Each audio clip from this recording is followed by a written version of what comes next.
Alright, so what you can see in front of you as if you're sitting in the driver's seat. Now look around. If you could look left, you could look right, you could look right behind you where you'll see my son sitting nice and quiet. This is of course the bucket assist, which is what you get in the LTE leather. In the Ford Limited that we have to do the comparison, getting a bucket set is a nearly $700 option.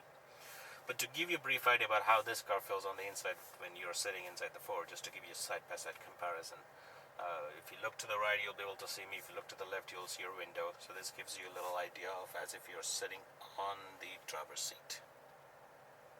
Now, feel free to look around, look down right here where my hand is. If you just follow it, it's down here where you can see, of course, your two cup holders, your gear shift lever, electronic parking brake, which is missing in the Ford Limited we have. It's got a manual parking brake versus electronic parking brake.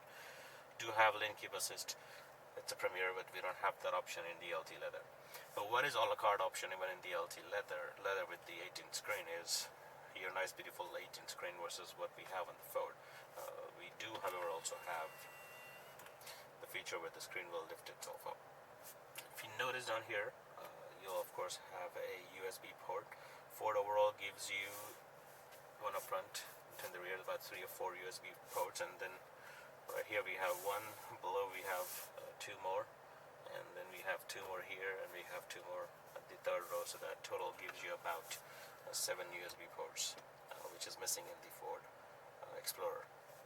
Now I'm going to move the camera around, so feel free, it might feel a little bit different after some time, just to show you a brief idea about what it is like in the background. Now when I move the camera around, just stay still and just then move your head if you will like. Couldn't feel the steering wheel. What we have, of course, this right here, seats. If you look at the center console, it's a lot bit bigger than, of course, the Ford Explorer we have.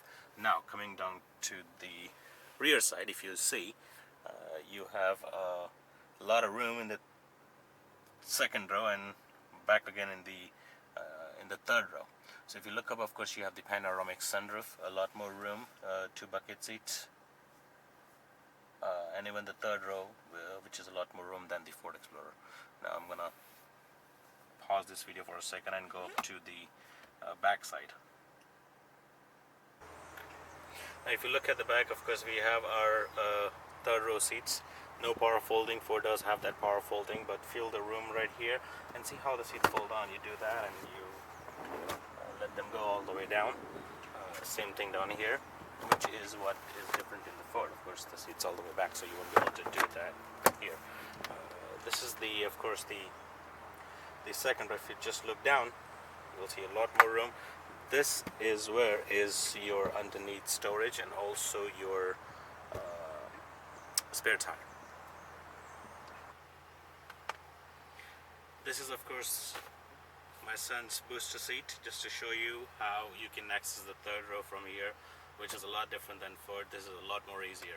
So just to see around, this is how the seat does come out. Of course, we do have the seat belt intact, so if I do take the seat belt out, and if I take the seat, hold it down, the seat is in place, and definitely you can get it. If you look down, you have ample of space where you can see me. Now, just to give you an idea on the outside how to do it,